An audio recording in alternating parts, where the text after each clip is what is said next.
Bon matin. En novembre 2014, moi et Francine, on a aménagé dans ce qui est devenu notre nouvelle maison en Gaspésie, à Maria. C'est là qu'on demeure, dans la baie des Chaleurs. Et il y a seulement que la route 132 qui nous sépare de la baie des Chaleurs, de la mer, de l'eau salée, des vagues. Je vais arrêter, là. Hein? C'est bucolique, c'est vraiment beau. Et à l'été 2015, on a été en mesure de voir nos voisins d'un peu partout autour de nous autres se baigner directement devant notre porte. Alors, moi, je ne suis pas un grand baigneur, OK? Mais la chaleur de l'été 2015, les visiteurs nombreux qu'on a accueillis à notre premier été dans ce décor bucolique m'ont persuadé de faire saucette.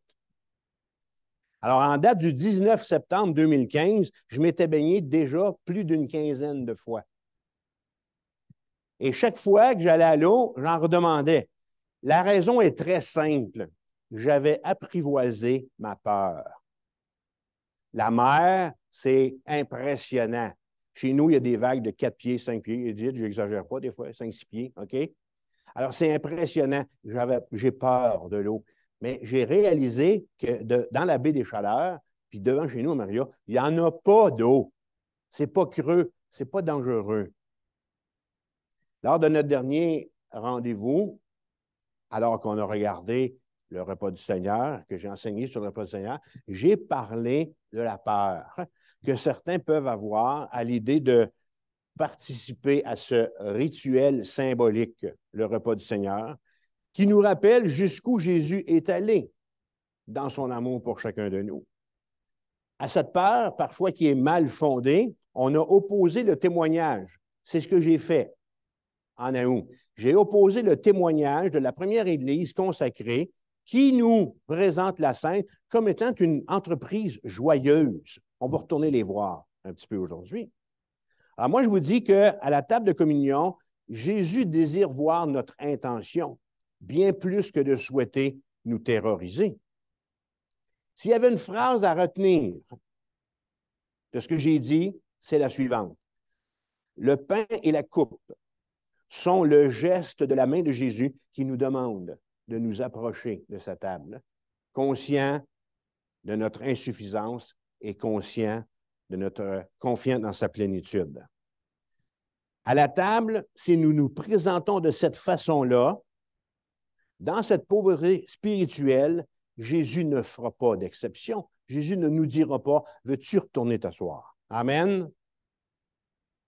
Alors, est-ce qu'il peut y avoir encore des obstacles à ma participation au repas du Seigneur? On est au chapitre 1er de cette série et on regarde les obstacles. On a vu la peur. Est-ce que c'est réglé pour autant? Est-ce que la voie est libre pour les communiants que nous sommes? Je répondrais que je pense que ce n'est pas le cas pour tout le monde. Il existe encore d'autres barrières. Et la barrière que je vais vous proposer ce matin de regarder, c'est l'obstacle de la déception. Quand on vient à la table du Seigneur, ben, il ne se passe rien. Vous allez comprendre ce que je veux dire. À la table de communion, en réalité, on peut la prendre et puis s'en retourner chez nous, déçu de « Oh, ben, ça goûtait le pain. Ça goûtait le jus de raisin. » Parce que c'est ça que ça l'est. Alors, regardons aujourd'hui l'obstacle de la déception ou l'idée qu'on peut avoir que quand on s'approche de la table du Seigneur, qu'on retourne à notre place ou qu'on rentre chez nous, il ne s'est rien passé. Le dimanche 12 septembre 1976, 5 jours avant ma conversion, pour la dernière fois, je suis allé à l'Église catholique en tant que pratiquant. Et pour la dernière fois, j'ai pris part à la communion avec les paroissiens de l'Église catholique de Saint-Augustin à Mirabel. Jusqu'à ce moment-là, pendant 18 ans, j'avais embrassé la foi de mes parents. J'avais respecté leurs enseignements et j'avais mis en pratique dans ma vie ce qu'ils m'ont précieusement légué. Le dimanche suivant, le 19 septembre 1976, j'étais réuni avec les chrétiens évangéliques de l'Église des Frères Ménonites de Sainte-Thérèse suite à ma nouvelle relation que j'avais maintenant avec Jésus-Christ. Je me suis converti, vous en souvenez-vous, le 17 septembre 1976. Tout l'enseignement religieux reçu de mes parents m'a servi et me sert encore, m'aidant à me consacrer dans ma vie de disciple pour le Seigneur Jésus. Et à ce sujet, je peux vous dire que je me trouve immensément riche. Et je remercie Dieu pour mes parents. Hier, en m'en venant ici, je parlais encore avec mon père, qui a 92 ans au téléphone. Je vais le visiter la semaine prochaine. Hein? Alors, j'ai 65 ans et tout ce que mes parents m'ont transmis, est encore dans mon cœur. Et je tente, par la grâce de Dieu, de le transposer dans mes actions. Ceci étant dit, arrivé dans ma nouvelle Église, qu'est-ce que j'ai fait? Après 6 mois, avec les croyants, une fois baptisé, j'ai participé à la table de la communion. Je comprends toutefois que certains ont été déçus de leur première participation. Alors, je me souviens de la première fois que j'ai pris le pain et le jus de raisin en mémoire de ce que Jésus a fait pour moi avec mes frères et mes sœurs. Quand ma maman, quand sa sœur, quand son mari se sont convertis à Jésus-Christ, il leur a fallu, comme pour moi, passer par un processus d'étapes avant d'arriver à la table de communion. Il devait se passer quelque chose dans leur vie. En fait, nous devions, c'était une règle, nous devions donner notre témoignage en public et nous faire baptiser avant d'aller à la table de communion. Je ne suis pas contre le témoignage public. Je ne suis pas contre le baptême par immersion. D'ailleurs, vous avez vu, on en a pratiqué 8 la semaine passée. Je ne suis pas contre une confession de foi d'Église. Mais je ne vois pas que les premiers chrétiens ont été obligés de passer par tout ce processus avant de participer à la communion. Lisons notre texte, Acte 2, qui est un texte des plus clairs en ce qui concerne notre sujet. Acte 2, verset 41.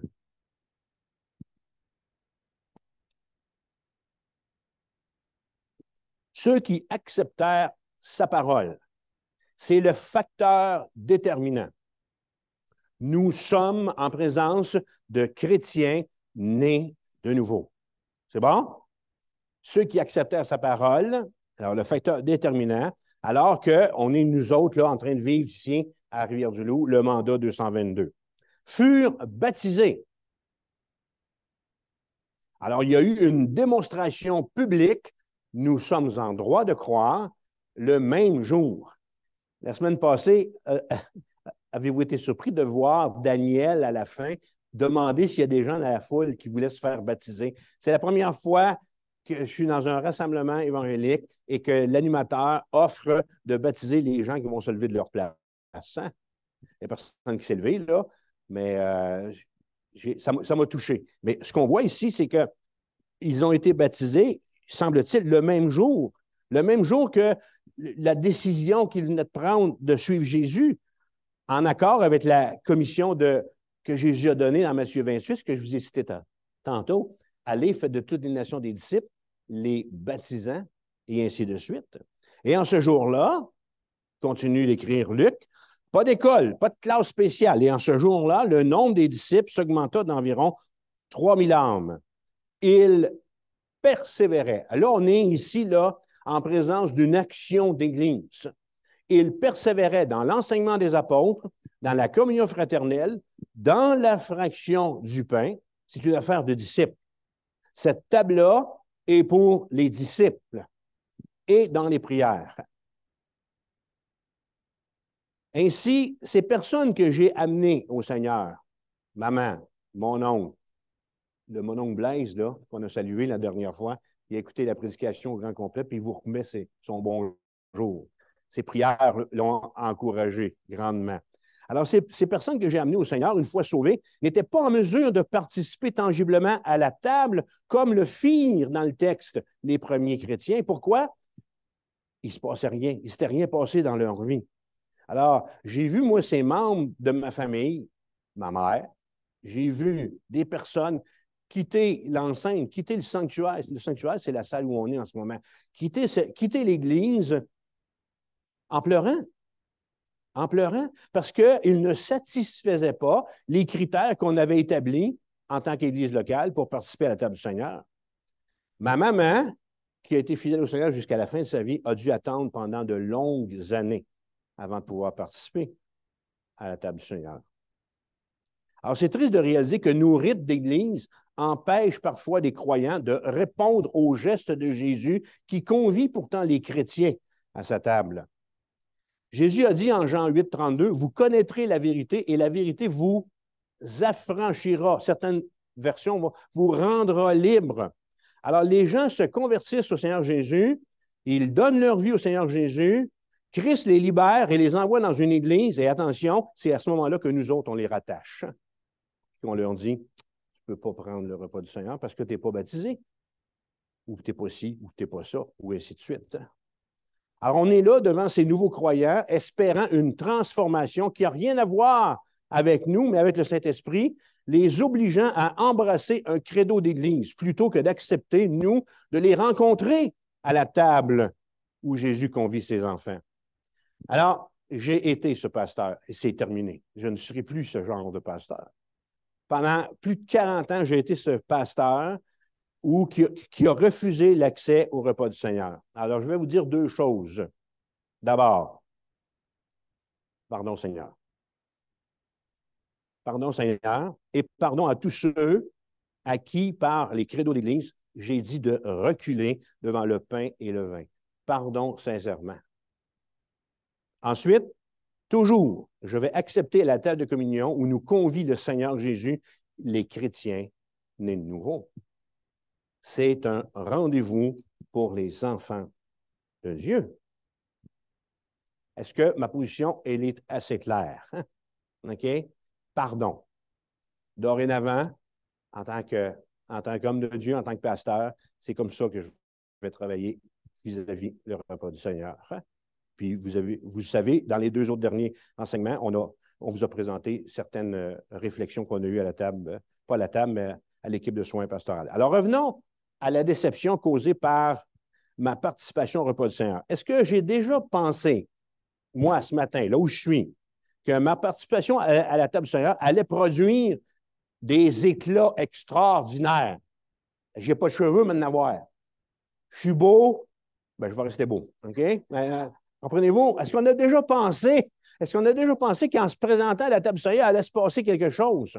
Ma question, elle se pose parce qu'en fait, plusieurs chrétiens en sont arrivés à la conclusion, il ne se produit rien quand je participe à la scène, alors pourquoi est-ce que je participerais? Pourquoi j'ai besoin de ça?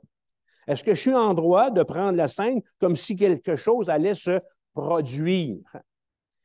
L'Église catholique attribue un pouvoir sanctificateur, miraculeux, salutaire au baptême d'enfants, alors que ce n'est pas ce que la parole de Dieu nous enseigne. L'Église catholique dit qu'on devient un enfant de Dieu par le baptême d'enfant. C'est complètement faux. C'est la foi qui sauve. Elle fait la même chose concernant l'Eucharistie, prêchant que le pain est devenu le corps de Jésus-Christ ôte les péchés du monde. Ce n'est pas la vérité. Ce n'est pas dans le pain qu'est le sacrifice. Ce n'est pas dans le pain qu'est le miracle. C'est sa croix. C'est à Golgotha. C'est dans la mort de Jésus. Ce n'est pas dans le symbole. C'est le sacrifice de Jésus qui sauve et non le rituel qu'il nous a demandé de prendre en mémoire de lui. On le fait parce qu'on se souvient. On le prend parce qu'il s'est passé quelque chose dans notre vie. Il faut faire attention, nous, comme évangéliques, pour ne pas faire la même chose, pour ne pas devenir des catholiques et de faire la même chose avec le repas du Seigneur. Jésus n'a jamais dit, quand vous allez faire ceci en mémoire de moi, vous allez vivre une expérience spirituelle inouïe. C'est du pain, puis c'est du jus de raisin. Vous allez être comme moi à mon baptême. Les cieux vont s'ouvrir, puis le Saint-Esprit va venir sous forme de colombe se poser sur vous. Ou comme Jean sur l'île de Patmos, vous allez tomber à genoux en me voyant l'épée nue à la main. Est-ce que c'est ça que Jésus nous a dit? Non. Peut-être qu'un jour, puis je l'espère, en prenant le repas du Seigneur, vous allez vivre quelque chose de spirituel, une rencontre avec Jésus, une rencontre avec Dieu, avec le Saint-Esprit extraordinaire. C'est correct, OK? Mais ce n'est pas le but. OK? Ce n'est pas un piton, là, quand on pèse, il va se passer de quoi? Watch out, là. Non, ce n'est pas de même ça marche. Je suis en faveur d'une telle démonstration, mais ce n'est pas le message de Jésus. Ce n'est pas ce qu'il nous a laissé quand il nous a donné le commandement. Le baptême, on est d'accord, le baptême ne fait de personne un enfant de Dieu. Pas plus un enfant qu'un adulte. La participation à la scène n'a pas l'office de conférer aux communiants l'assurance du pardon des péchés. Le repas du Seigneur n'enlève pas les péchés. On vient à la table du Seigneur non pour recevoir des grâces, mais on vient à la table du Seigneur parce qu'on les possède déjà, ces grâces-là. On vient là pour bénir, on vient là pour remercier le Seigneur. Alors, je nous pose la question, pourquoi est-ce qu'en tant qu'Église évangélique, on persévère dans la pratique proposée par l'Église primitive, puisqu'il n'y a plus de flamme de feu là, dans la chambre haute? Alors, je vais y répondre, c'est parce que Jésus nous l'a demandé. Jésus nous l'a demandé, voilà tout. Alors, on est devant un commandement bien précis, c'est mon premier point. Depuis 2 millénaires, l'Église de Jésus-Christ exécute ce que le Seigneur lui a demandé. C'est important pour moi, quand on parle de la scène, que je vous invite à vous rappeler ce point-là. C'est le Seigneur Jésus qui nous l'a demandé. Jésus a exprimé son intention d'une manière si claire que jamais l'Église n'a eu de doute à son sujet, ni n'a déclaré démoder cette observance. Luc va écrire au chapitre 22, verset 19, « Ensuite, il prit du pain. Et après avoir rendu grâce, il le rompit et le leur donna en disant, « Ceci est mon corps qui est donné pour vous. Faites ceci en mémoire de moi. » La scène a toujours fait partie de la vie du royaume de Dieu établi ici-bas. À travers les longs siècles d'existence de l'Église, dont certains siècles de persécution, l'Église s'est toujours réunie autour de la table du Seigneur. Elle a persévéré, malgré ce qu'elle vivait comme difficulté. La persécution n'a pas amoindri la ferveur des premiers croyants. Alors, permettez-moi de vous lire quelque chose qui date de l'an 140. C'est plus vieux ce qu'on vient de lire, là, c'est 2000 ans, OK? Alors, permettez-moi de vous lire ce qu'a répondu Justin de Naplouse à l'empereur romain Antonin. Alors, Justin de Naplouse qui a été appelé ensuite de ça Justin Martyr. Alors, voici ce qu'il explique à l'empereur. Au jour appelé du soleil, le dimanche, Sunday. Vous l'aviez déjà compris, Sunday. Alors, tous ceux qui habitent dans les villes et dans les campagnes se réunissent en un même lieu. Alors, on lit aussi longuement que le temps le permet. Je ne sais pas s'ils lisent le psaume 119 à tous les dimanches, mais on lit aussi longuement que le temps le permet, les mémoires des apôtres ou les écrits des prophètes. Ensuite, quand le lecteur a fini, celui qui préside fait une allocution pour l'instruction de l'Assemblée et pour l'exhorter à suivre ces nobles exemples. Notre prière étant terminée, on apporte du pain et du vin et celui qui préside offre, selon sa capacité, des prières et des actions de grâce auxquelles l'Assemblée répond en disant « Amen ». Le pain et le vin pour lesquels on a rendu grâce sont ensuite distribués. Chacun y participe et une portion en est portée par les diacres à ceux qui sont absents. Nous appelons ce repas Eucharistie, action de grâce. Et nul n'est admis à y participer s'il n'a reçu comme vrai les choses que nous enseignons, s'il n'a été lavé du lavage qui est pour la rémission des péchés et pour la régénération, et s'il ne vit comme Christ l'a ordonné. Un disciple, quoi. C'est un rendez-vous pour les croyants, pour les disciples. Les apôtres, dans les mémoires qu'ils ont écrites et que l'on nomme les évangiles, nous ont transmis ce qui leur fut ordonné. Savoir que Jésus prit du pain et qu'ayant rendu grâce, il dit « Faites ceci en mémoire de moi ». Et que de même, ayant pris la coupe et rendu grâce, il dit « Ceci est mon sang » et il la leur donna. Puis, on fait une collecte. Ceux qui le peuvent et ont bonne volonté donnent chacun ce qu'ils trouvent convenable et on le remet le produit à celui qui préside. Il en assiste les orphelins et les veuves, ceux qui par maladie ou autre cause sont dans le besoin, les prisonniers et les étrangers qui se trouvent parmi nous. En un mot, il prend soin de tous ceux qui se trouvent dans quelque nécessité. Fin de la citation. Moi, je trouve que ça nous ressemble pas mal. Justin de Naplouse, tu viens de décrire le culte qu'on vit ici à l'Église de la Rivière. Le premier ordre, le premier commandement précis que nous donne Jésus, c'est celui de prendre pour manger et de prendre pour boire. Alors, François, vous pourriez me dire, est-ce que ce n'est pas plus important d'avoir un bon témoignage que de participer au repas du Seigneur? Alors, moi, je vous répondrais que la parole de Dieu dit ceci. Jésus s'étant approché, leur parlant ainsi, « Tout pouvoir m'a été donné dans le ciel et sur la terre. Allez, faites de toutes les nations des disciples, les baptisant au nom du Père, du Fils et du Saint-Esprit, et enseignez-leur à observer. » On est dans ce commandement-là. On est en train d'observer en Église ce que le Seigneur nous a dit de faire.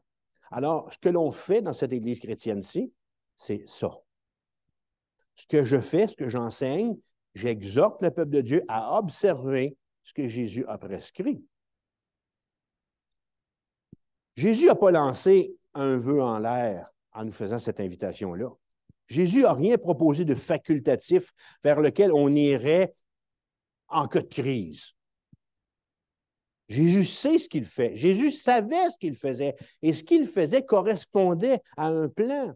La scène nous sert. Elle sert l'Église de Jésus-Christ. La scène tient compte de nos besoins. La scène nous rappelle. Prendre la scène, c'est faire ce que Jésus nous a demandé de faire. C'est exécuter sa volonté. Paul dira à 1 Corinthiens 11, 26, « Car toutes les fois que vous mangez ce pain, que vous buvez cette coupe, vous faites quoi? Souvenez-vous? Vous annoncez la mort du Seigneur jusqu'à ce qu'il vienne. Hein? Alors, participer à la scène en Église, c'est pour moi une merveilleuse occasion de prophétiser, d'annoncer Jésus. Je devrais même, à chaque fois qu'on prend le repas du Seigneur, faire un appel. Est-ce qu'il y a quelqu'un dans la salle qui voudrait donner sa vie à Jésus afin qu'une fois que vous allez avoir donné votre vie à Jésus, que vous puissiez communier avec nous? Je devrais le faire à toutes les fois. Hein? Merci de m'appuyer. Dans le pain et dans le jus de raisin, l'Évangile est exposé. Le message du salut en Jésus-Christ. Les éléments proclament. Les éléments sont un type de l'incarnation physique de Christ, de sa mort en sacrifice, de sa résurrection et de son royaume à venir. Alors, toutes les fois, dit l'apôtre Paul, toutes les fois que vous prenez le repas du Seigneur, vous prophétisez, mes frères et sœurs. Vous annoncez Christ. C'est vraiment puissant. D'accord avec moi? Ah, on va régler ça une fois pour toutes. Toutes les fois que vous prenez le repas du Seigneur, vous prophétisez. C'est quand même quelque chose de croire que le Fils de Dieu ait été jusqu'à un tel dépouillement pour nous qu'il a accepté d'être ainsi démuni, dépourvu de tout. J'aimerais m'attarder dans mon deuxième point, justement, à ce dépouillement. Si vous êtes rapide, tournez de 2 Corinthiens 2 Corinthiens 8, verset 9. Quand on parle du dépouillement que Jésus a subi pour nous, c'est important d'avoir ces deux textes en tête. 2 Corinthiens 8, verset 9, « Car vous connaissez la grâce de Dieu, car vous connaissez la grâce d'un Seigneur Jésus-Christ, qui pour vous s'est fait pauvre de riche qu'il était, afin que par sa pauvreté, vous fussiez enrichis. » Qu'est-ce qu'on a dans le texte de Corinthiens ici? Qu'est-ce que vous voyez dans ça? Réponse. Quelqu'un veut répondre? Pardon, tu dis? Tu étais pauvre et tu as été enrichi. C'est exactement ça. Quelqu'un d'autre? Vous connaissez la grâce de Seigneur Jésus-Christ, qui pour vous s'est fait pauvre de riche qu'il était, afin que par sa pauvreté, vous fussiez enrichis. Oui, Émilien? L'enrichissement, c'est le Saint-Esprit, oui. Ben oui. Amen. Le Fils de Dieu, de condition divine, qui a pris la condition d'un esclave, s'est dépouillé, a été humilié, se rendant obéissant jusqu'à la mort de la croix. Et l'autre texte, c'est Luc chapitre 2. On va revenir dans le temps et on est à la naissance de Jésus. Et les anges apparaissent aux bergers qui sont sur les collines. Et voici ce que le texte dit. Luc 2, verset 12. Et voici à quel signe, vous, les bergers de Bethléem, voici à quel signe vous le reconnaîtrez. Vous trouverez un enfant amoyoté et couché dans une crèche. Alors, le texte de Luc parle de Noël. Qu'est-ce qui s'est passé dans cet événement-là? Un enfant dans une crèche, oui.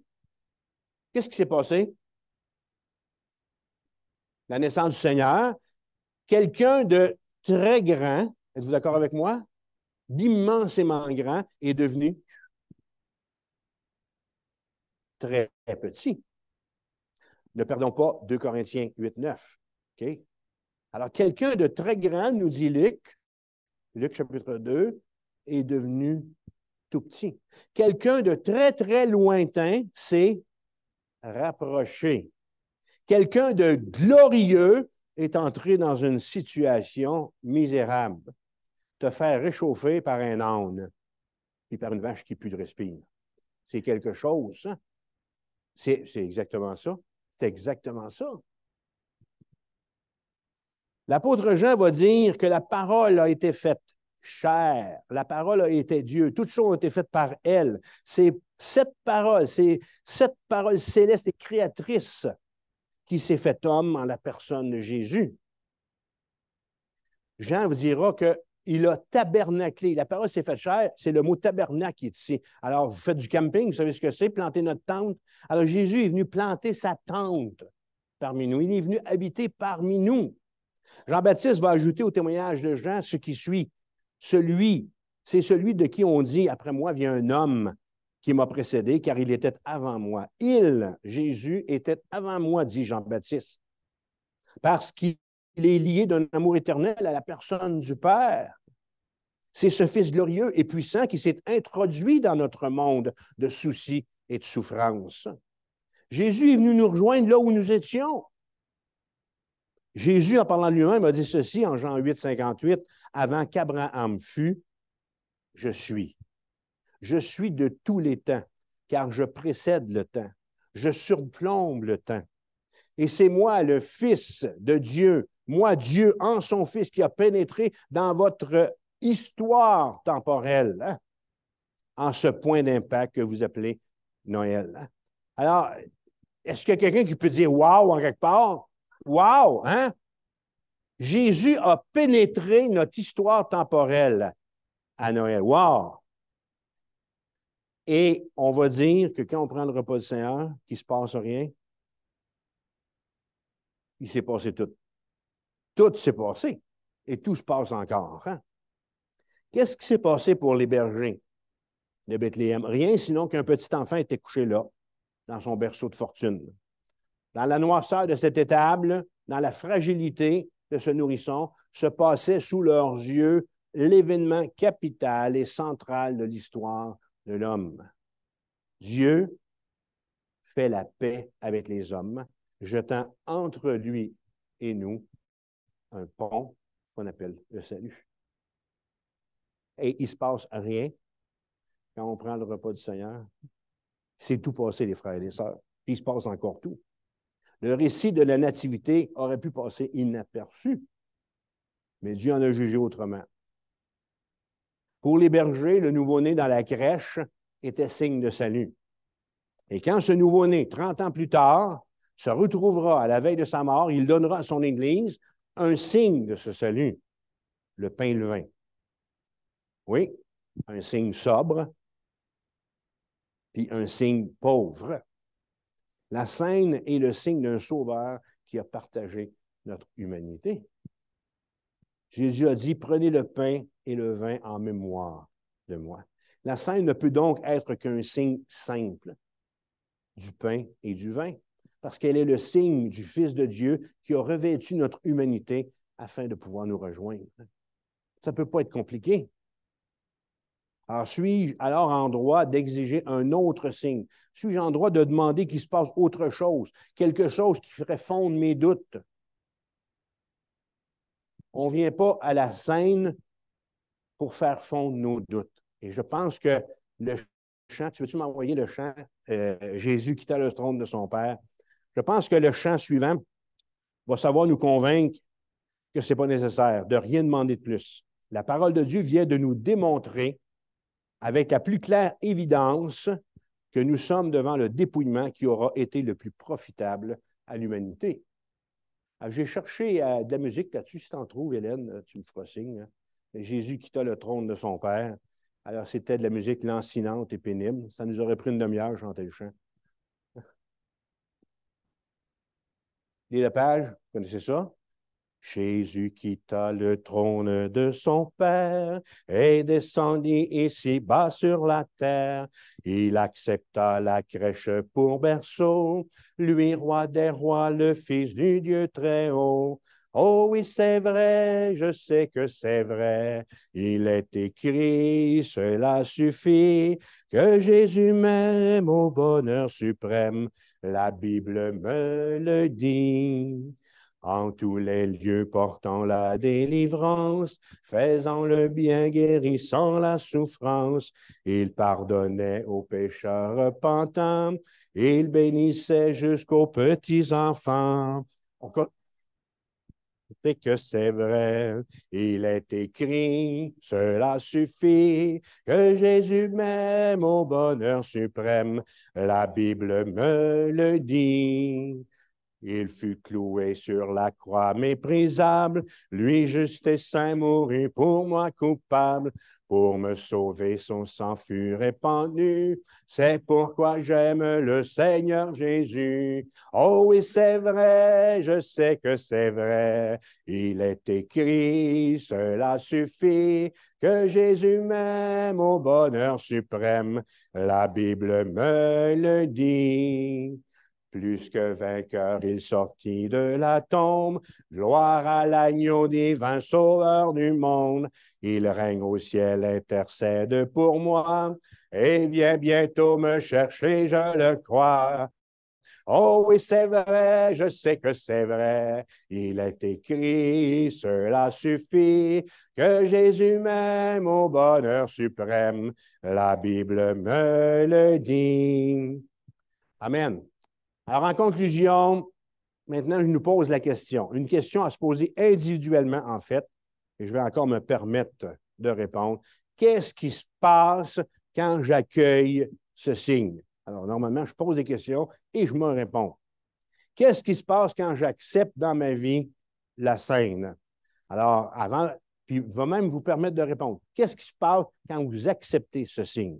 OK? Et rappelez-vous ce que Paul a dit, car vous connaissez la grâce de notre Seigneur Jésus-Christ, qui pour vous s'est fait pauvre, de riche qu'il était, afin que par sa pauvreté, vous fussiez enrichis. Quel texte! Hein? Quel texte! Alors, à votre tour, 2, 3 personnes. Qu'est-ce qui se passe quand vous acceptez la scène dans votre vie? Émilien. Ça t'aide à réfléchir sur la bonté que le Seigneur a eue envers toi. Amen. Merci. Carole. Tu fais un prophète. Okay? On prophétise, on annonce. Émilien.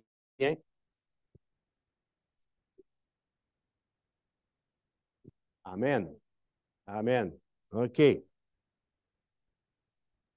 Émilien Gagnon dit qu'on est reconnaissant qu'il a fait la paix avec nous. Amen. Pardon, Marie? OK, oui. Mais la scène ne va pas te sanctifier. La scène va t'aider. Elle va t'aider à te sanctifier. Merci beaucoup. Louise?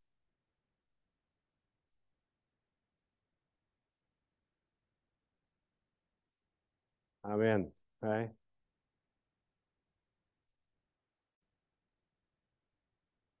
Amen. Louise dit qu'on peut aller à Dieu tel que nous sommes, tel que je suis, sans rien à moi. Merci. Quelqu'un d'autre? Oui, André?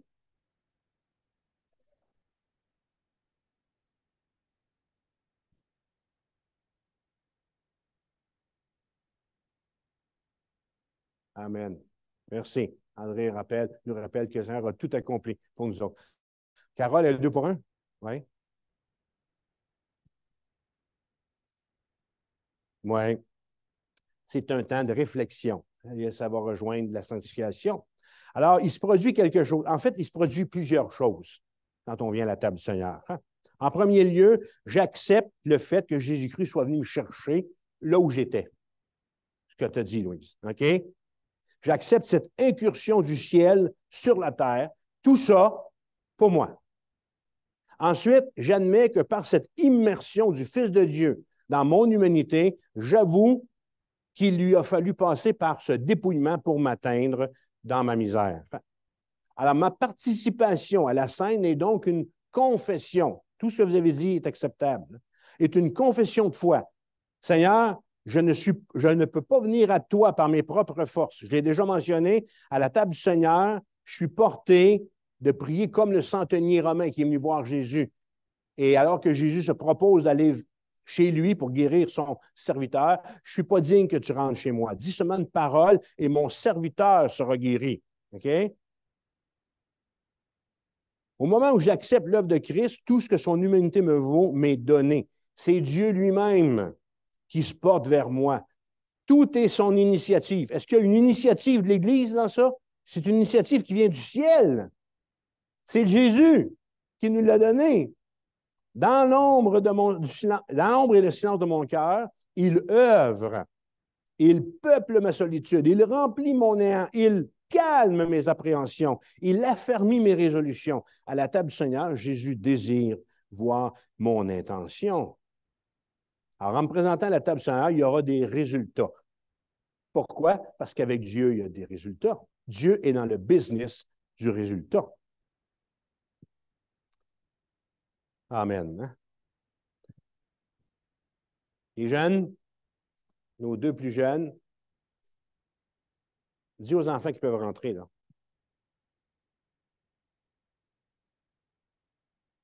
Alors, Luc rappelle en Luc 2, verset 17, après l'avoir vu, ils racontèrent, alors c'est les bergers. Alors, après l'avoir vu, ils ont raconté à Marie, puis ce qu'ils avaient vu, puis Marie, elle a gardé tout ça dans son cœur, puis elle se le repassait.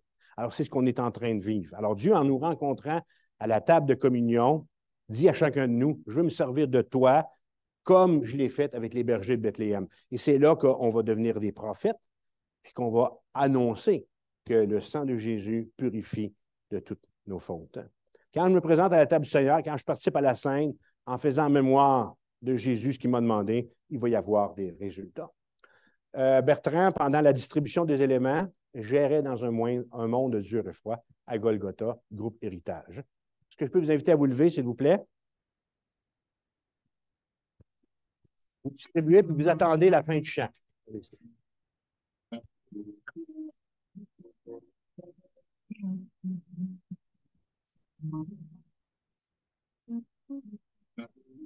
J'irai dans un monde dur et froid, sans savoir que par amour pour moi, Jésus s'était donné sur la croix à Golgotha.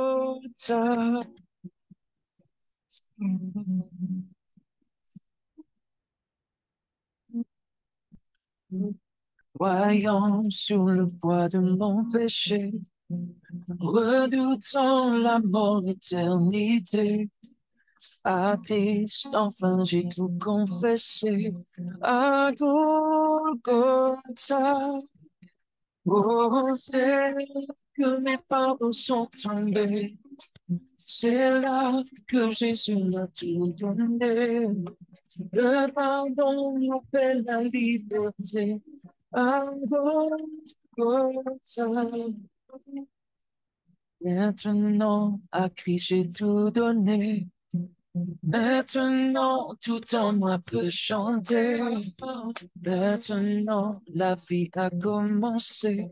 À Golgotha. Oh, c'est que mes parents sont tombés. C'est là que Jésus m'a tout donné. Le pardon et la liberté. À Golgotha. Oh, c'est là que mes parents sont tombés. C'est là que Jésus m'a tout donné.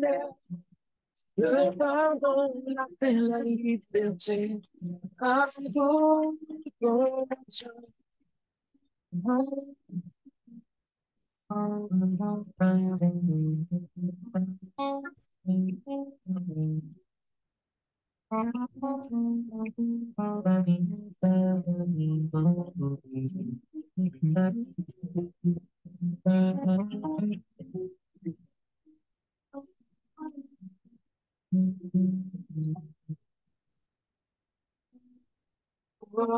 c'est que nos fardeaux sont tombés.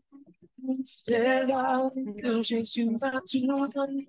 Le pardon, la paix, la liberté. Ah, oh, oh, oh, c'est que mes fardeaux sont tombés.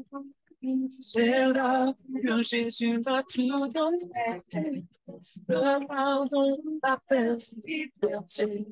Ah, oh, oh,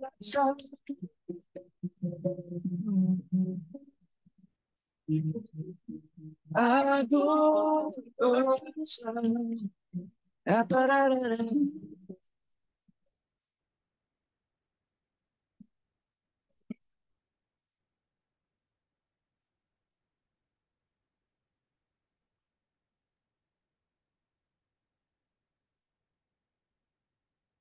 Amen. Prions. Alors, Seigneur, tu nous vois rassemblés ici comme un seul corps, comme une seule âme, devant ta personne, devant la croix, devant ce sacrifice parfait, total, définitif. Merci, Seigneur, parce que tu as accepté de rester sur le maudit bois, comme le dit la parole, et tu as accepté, Seigneur, de mourir pour mes fautes. Merci parce que par ta toute-puissance, tu es ressuscité le troisième jour, tu es monté au ciel, et que, en croyant en toi, Seigneur, tu me donnes ton esprit par lequel je peux vivre cette vie de disciple. Alors, solidaire avec les premiers chrétiens de l'Église d'Acte 2, versets 41-42, nous voulons prendre le pain, nous voulons prendre la coupe en mémoire de ce que tu as fait pour nous, avec cette invitation qui est très claire de célébrer. Alors, nous célébrons Jésus, nous prophétisons, nous annonçons que tu es mort et que tu es ressuscité pour le pardon des péchés et que tu viens bientôt pour nous prendre auprès de toi. Amen. Soyez bénis. Mangeons le pain.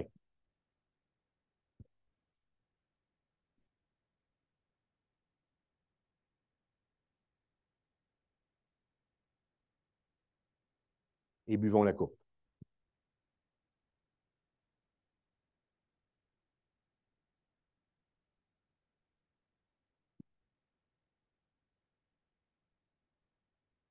Je vous laisse un dernier texte de bénédiction. Faites circuler les coupes vers le centre. On va comment? Ah, OK, ils sont partis à l'extérieur. Je n'ai rien dit. Je vous laisse un dernier texte de bénédiction, Hébreux chapitre 4, verset 11. Alors, la semaine prochaine, ce sera le sujet de ma prédication. On va revenir dans Hébreux 11, et on va regarder la marche par la foi d'Énoch. Alors, je vous invite à lire Hébreux chapitre 11. Alors, mon texte pour vous aujourd'hui, approchons-nous donc avec assurance du trône de la grâce afin d'obtenir miséricorde et de trouver grâce pour être secouru dans nos besoins. Que le Seigneur Jésus-Christ vous bénisse. Bonne semaine.